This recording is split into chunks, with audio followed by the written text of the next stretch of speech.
हम रीतिकालीन रीति सिद्ध कवि बिहारी के दोहों की व्याख्या कर रहे हैं। देखिए, यह बरिया नहीं और की तू करिया वह सोधी, पाहन नाव चढ़ाई जिही कीन्हे पार पयोधी। बरिया का तात्पर्य है वेला, समय, अवसर। और की यानी अन्य किसी की। करिया कहते हैं पतवार धारण करने वाला यानी माझी या केवट। सोधी माने खोज करना। पाहन नाव पत्थर की नाव पर। चढ़ाई जिही चढ़ाकर जिसने कीन्हे पार पयोधी, पयोधी यानी समुद्र। यह वरिया, यह वेला या यह अवसर, कौन सी वेला? भव सागर से पार जाने का जो समय है, वेला है। नहीं और की, यह कोई साधारण वेला नहीं है, किसी अन्य की वेला नहीं है। इसलिए हे मनुष्य, तू करिया वह सोधी, तुझे समय रहते ही उस केवट की, उस माझी की, उस पतवार धारण करने वाले की, इस भव सागर से पार ले जाने वाले उस व्यक्ति की खोज करनी चाहिए। पाहन नाव चढ़ाई जिही, जिसने पत्थर की नाव पर चढ़ाकर कीन्हे पार पयोधी। वानर दल को पत्थर का पुल बनाकर या पत्थर की नौका बनाकर और जिसने पयोधी समुद्र संतरण करवा दिया, अर्थात जो इतनी सामर्थ्य रखता है कि पत्थर की नाव में भी चढ़ाकर समुद्र पार करा सकता है, तो इस समय अन्य कोई तेरी सहायता नहीं कर सकता। भव सागर से पार जाने का समय साधारण नहीं है, इसलिए ईश्वर भक्ति ही एकमात्र उपाय है। इसलिए हमें अन्य किसी का मुंह ताकने की बजाय उस ईश्वर रूपी माझी या केवट को, उस पतवार धारण करने वाले की खोज करना चाहिए, उसे प्राप्त करना चाहिए, जो कि हमें इस भवसागर से पार उतार दे। अनुप्रास अलंकार है और यहाँ ये बताया गया है कि जिस प्रकार राम ने वानरों को पत्थर का पुल बनाकर, समुद्र पर पत्थर का पुल बनाकर पार करवा दिया, उसी प्रकार इस भव सागर से पार करवाने में हमें ईश्वर ही सक्षम है। अगला दोहा देखिए। कैसे छोटे नरन उते सरत बड़नु के काम, मंढ्यो दमामो जातु क्यों कही चूहे के चाम। प्रस्तुत दोहे में जो दूसरी पंक्ति है, दमामो शब्द है, उसमें दमामे का तात्पर्य होता है बड़ा नगाड़ा जो ऊंट अथवा हाथी पर लाद कर ले जाया जाता है। इतना बड़ा नगाड़ा बजाने का जो कि सामान्यतः आदमी भी नहीं उठा पाते। तो इसमें कवि बिहारी कह रहे हैं कि छोटे अर्थात ओछे लोगों से बड़े लोगों के काम कैसे पूरे पड़ सकते हैं। कैसे छोटे नरन उते सरत, सरत का तात्पर्य है पूर्ण होना, बड़न के काम अर्थात पूरे नहीं हो सकते। उदाहरण देते हुए वे कहते हैं कि यह स्थिति ठीक उसी प्रकार की है जिस प्रकार कभी भला चूहे के चमड़े से नगाड़ा नहीं मंढा जा सकता, नहीं बजाया जा सकता, वैसे ही छोटे व्यक्ति से बड़े लोगों के काम कभी भी पूरे नहीं किए जा सकते। अब यहाँ नकारात्मक अर्थ निकल रहा है, किंतु यहाँ पर व्यंजना भी है। सामंतशाही लोगों की सोच पर व्यंग्य है कि साधनहीन पूंजीपति के लिए क्या काम कर सकते हैं। और इसका उदाहरण देते हुए कहते हैं कि चूहा बहुत छोटा जीव होता है, वह मर जाए तब भी बेचारे की चमड़ी से नगाड़े का मढ़ा जाना संभव नहीं है। ऐसे ही छोटा व्यक्ति चाहे जितनी शक्ति लगा दे, बड़े आदमी से होने वाला कार्य उससे संभव नहीं हो पाता। इस उक्ति में पाक्षिक सत्यता ही है, अर्थात पूरी तरह ये सत्य नहीं है, क्योंकि कभी कभी छोटे लोग भी बड़े लोगों का काम पूरा कर देते हैं। तो यहाँ पर वक्रोक्ति गर्भित अर्थांतरन्यास अलंकार तो है ही। वक्रोक्ति है कि छोटे भी कभी कभी बड़ा काम कर सकते हैं, लेकिन वक्र उक्ति होने के कारण सीधे सीधे इसका अर्थ नकारात्मक निकल रहा है और दृष्टांत अलंकार भी है। अगला दोहा देखिए। दिन 10 आदर उपाय के करिले आप बखानु, जो लगी काग सराध पखू तो लगी तो सम्मान। यहाँ किसी नीच व्यक्ति को अवसर विशेष पर सम्मानित होने पर गर्व करते हुए देखकर ये उक्ति कही गई है कि दिन 10 आदर उपाय के, ये जो 10 दिन का आदर है, जो क्षणिक आदर है, उसे पाकर कर ले आप बखान, तू अपना बखान कर ले, आत्मश्लाघा कर ले, अपनी प्रशंसा कर ले, किंतु यह चीज़ ठीक वैसी है जो लगी काग सराद पखू तो लगी तो सन्मान है कौवे। यहाँ कौवा जो है वह इस दोहे में अन्योक्ति भी है। कव्वे के माध्यम से उन निम्न कोटि के व्यक्तियों को गर्वित होते देखकर उन पर व्यंग्य किया गया है कि जब तक हे कौवे श्राद्ध पक्ष है तभी तक तेरा सम्मान है, अर्थात वास्तव में तू सम्मान योग्य गुण धारक नहीं है, लेकिन चूंकि यह समय का फेर है, अतः जितने दिन तुम्हारा समय है उतने दिन तुम आत्मश्लाघा कर लो, लेकिन यह गर्व करने का विषय नहीं है। कब को टेरत दीन रट होत न श्याम सहाई, तुमहु लागी जगत गुरु जग नायक जगबाई। कब को टेरत दीन रटू, यहाँ पर कवि जो हैं वे ईश्वर को उपालंभ दे रहे हैं। चूँकि बिहारी की भक्ति सख्य भाव की है, इसलिए वे बड़े कौशल से कह रहे हैं कि कब को टेरत दीन रटू, मैं तुम्हें कब से टेर रहा हूँ, कब से पुकार रहा हूँ, और पुकार भी कैसे रहा हूँ, दीन वाणी में रट लगाकर मैं तुम्हें पुकार रहा हूँ। होत न श्याम सहाय, लेकिन हे श्याम आप मेरी सहायता नहीं कर रहे हैं, आप मेरे सहायक नहीं बन रहे हैं।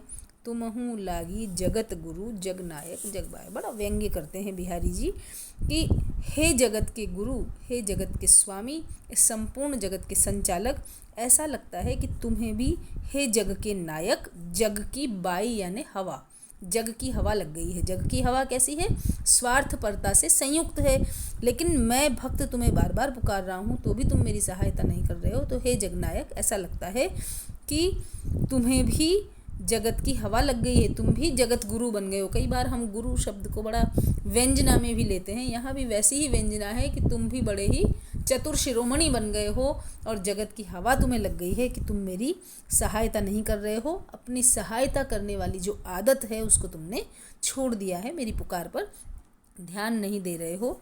यहाँ दास्य भाव की भक्ति है और बड़े दास्य भाव की नहीं, यहाँ सख्य भाव की भक्ति है और बड़े अधिकार पूर्वक, जिस तरह हम अपने सखा को कह सकते हैं, बिहारी जी प्रभु को उपालंभ दे रहे हैं। अगला देखिए, नीकी दई अनाकनी फीकी पड़ी गुहारी, तजो मनो तारन बिरदु बारक बारन तारी। बिहारी का ये दोहा भक्ति रस से परिपूर्ण है। ऐसा अनुभव होता है, या यूँ कहें कि इस दोहे में बिहारी की अंतरात्मा ही बोल रही है। गुहारी का तात्पर्य है बार बार जो पुकार की जाती है वह तारन बिरदु, तारन विरदु, तारने वाला जो विरद है, जो यश है या ख्याति है। बारक मतलब एक बार और बारनु मतलब हाथी। अर्थ देखिए, वास्तव में बिहारी अपने युग के विलास युक्त वातावरण में निरंतर घुट रहे थे। वे उस वातावरण से मुक्ति चाहते थे। उनके मन में भक्ति भाव तो था ही, अतः वे इस दोहे में भगवान से अपने उद्धार के लिए प्रार्थना करते हैं। उन्हें इस बात की गहरी पीड़ा है कि उनकी प्रार्थना भगवान ने अनसुनी कर दी है। नी की दई अनाकनी, अतः वे खींच कर इस दोहे में भगवान को उपालंब देते हैं। वे कह रहे हैं कि नाथ, आपने तो मेरे प्रति पूर्ण उपेक्षा भाव अपना रखा है।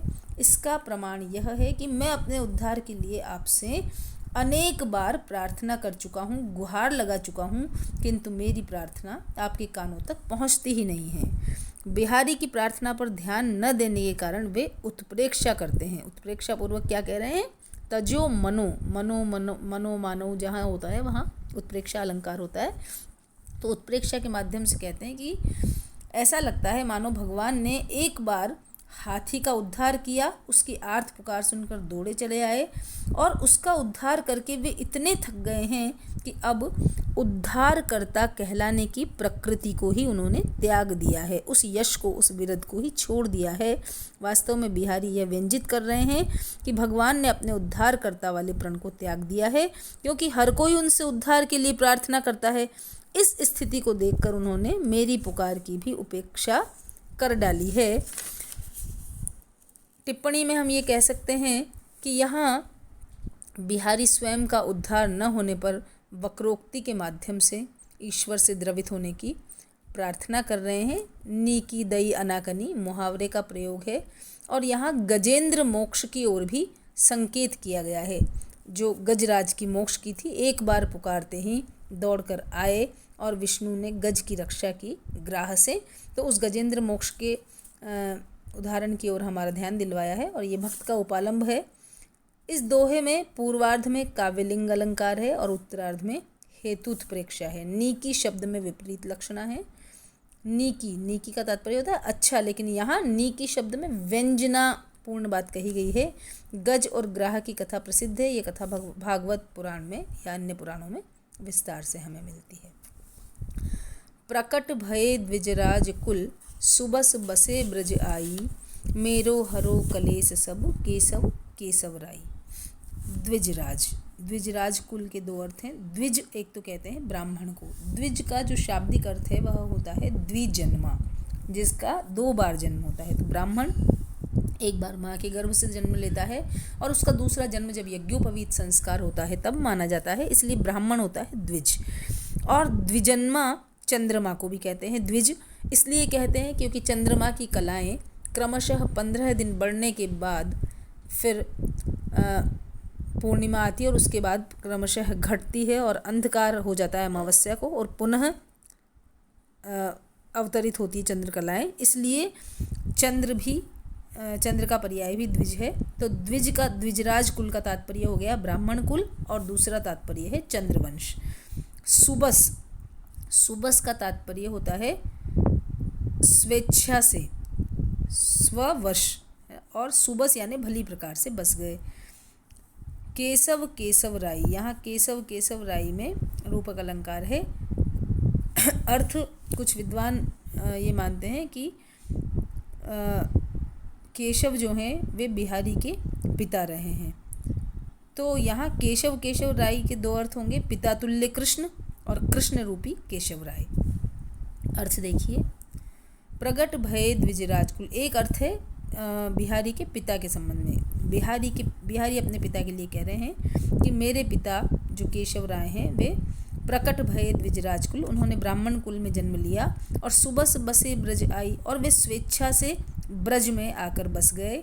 मेरो हरो कलेश सब केशव राय, हे कृष्ण रूपी केशव राय, हे ईश्वर के सदृश पिता, क्योंकि जैसे ईश्वर संतान के दुख हरता है, पिता भी स्वभावतः ही संतान का दुख हरने वाला होता है। तो हे कृष्ण रूपी केशव राय, आप मेरे समस्त क्लेशों का हरण करें। कृष्ण के अर्थ में अर्थ देखिए, प्रकट भय द्विजराज कुल, हे कृष्ण आप द्विजराज कुल अर्थात चंद्र वंश में आपका जन्म हुआ। सुबस बसे ब्रज आई, और स्वेच्छा से या स्ववश आप ब्रज में आकर बसे। यहाँ यदि हम ये कहें कि स्वेच्छा से वे मथुरा प्रदेश, चूँकि पूरा ब्रज प्रदेश ही जहाँ जहाँ कृष्ण की लीलाएं हुई वह लीला भूमि है, तो स्ववश इसलिए कहा गया है कि अपनी इच्छा से कृष्ण ने ब्रज प्रदेश में जन्म लिया, ब्रज में आकर बसे, चूँकि वे भक्तों के कार्य करना चाहते थे। मेरो हरो कलेश सब केशव राय, पिता के तुल्य हे कृष्ण, आप मेरे समस्त क्लेशों का हरण करें। यहाँ भक्ति भावना का यह दोहा उदाहरण है। पिता के प्रति सम्मान का परिचायक है और प्रकारांतर से कवि ने यहाँ अपना वंश परिचय भी दिया है।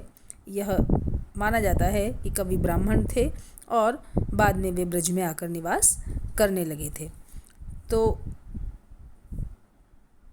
अनुप्रास अलंकार है, श्लेष अलंकार है द्विजराज में और सुबस में, और केशव राय में रूपक अलंकार भी है। यहाँ वंश परिचय भी है, पिता के प्रति सम्मान निवेदन है और ईश्वर के प्रति भक्ति निवेदित की गई है।